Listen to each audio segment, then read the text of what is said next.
Camila, deixa eu pegar só o lance do Covid ainda pra gente falar, que eu sei que você tá muito nessa área.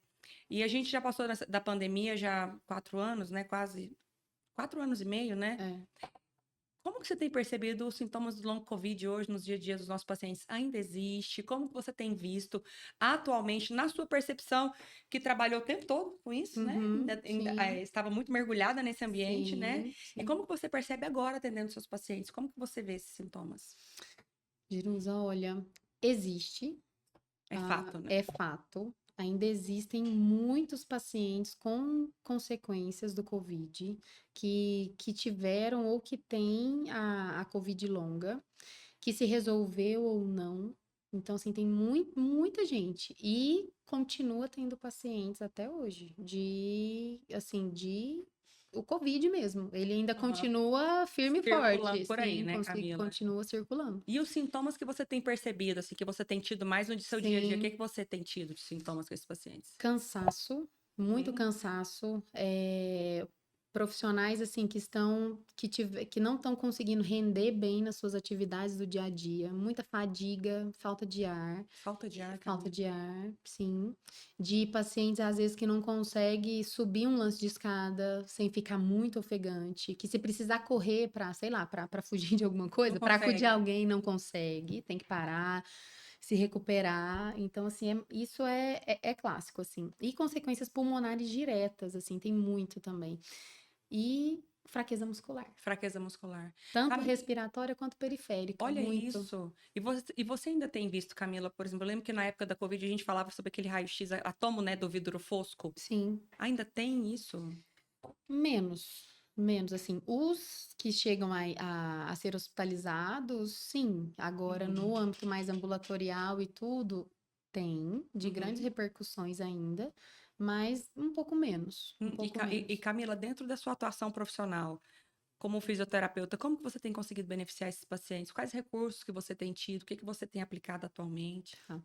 Geralmente, tudo vai começar numa avaliação. Uhum, A avaliação cardiopulmonar, ela é muito minuciosa nesse processo. Então, assim, uhum.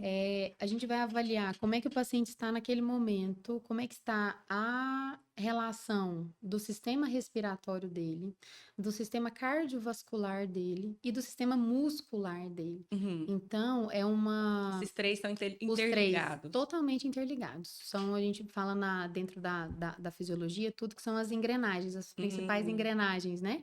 Então, e se um sistema deles não está funcionando do jeito que deveria, os outros ficam sobrecarregados. Uhum. Então, se um paciente ele ficou com alguma sequela pulmonar, o coração dele vai estar sofrendo, vai estar trabalhando com mais dificuldade e o músculo dele vai estar mais fraco.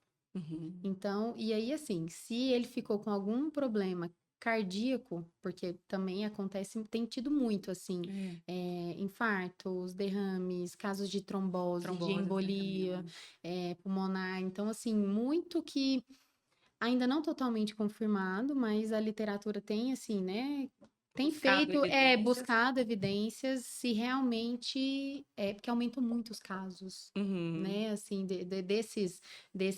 dessas intercorrências depois da Uhum. pandemia para cá, né? Então, se um dessas engrenagens, coração, pulmão e músculos, não estão funcionando bem, os outros dois vão estar sobrecarregados. Uhum. Então, a gente faz uma avaliação bem minuciosa, a gente testa a capacidade funcional desse paciente, a gente testa como é que ele consegue, como é que ele se comporta durante o esforço. Uhum. Então, tem os testes de esforço, teste de caminhada de 6 minutos, teste do degrau, teste de sentar e levantar, né? Tem vários testes que a gente pode usar, dependendo do perfil do paciente, que se encaixa melhor para a gente ver primeiro em separado como é que tá esses sistemas e depois os Uhum. três juntos como é que estão respondendo ao Ah, que esforço. legal. Uhum. E a partir daí a gente vê por onde que nós vamos começar, Aham. O né? que que tá pior ali?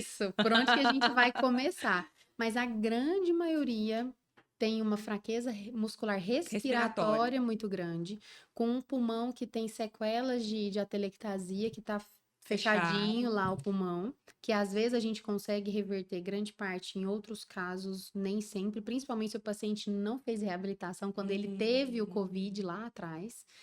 E sempre o foco em otimizar a tolerância ao esforço, a aptidão cardiorrespiratória, a performance daquele paciente. E isso não necessariamente a gente tá falando só de idoso, né, Camila? Não, pelo Eu contrário. acho que isso tem que ficar bem claro, né? Que como você falou, além de atuar em todos os níveis, né, Sim, sim. da saúde, a população também pode ser beneficiada também em todas Em as todas as faixas faixas etárias. etárias, né? Sim, sim. Então, porque muitas vezes a gente pensa, ah, a reabilitação cardiopulmonar é só para idoso. Não, Só não para é. idoso? Não, não é. Pelo contrário. Geralmente, os jovens, né, assim, tanto adolescentes, né, adultos jovens e até, assim, idosos mais jovens, mas principalmente o adulto jovem, quando ele tem geralmente a Covid longa ou ficou com alguma consequência da Covid que ele não reabilitou lá atrás, Uhum. as consequências são até piores do que os idosos. São piores, São né, Camila? piores. Você tem Porque é visto isso. esperado uma funcionalidade Maior. bem maior. Então, qualquer consequência vai impactar demais na vida dele. Olha que interessante Demais isso. na vida dele. Isso é muito legal,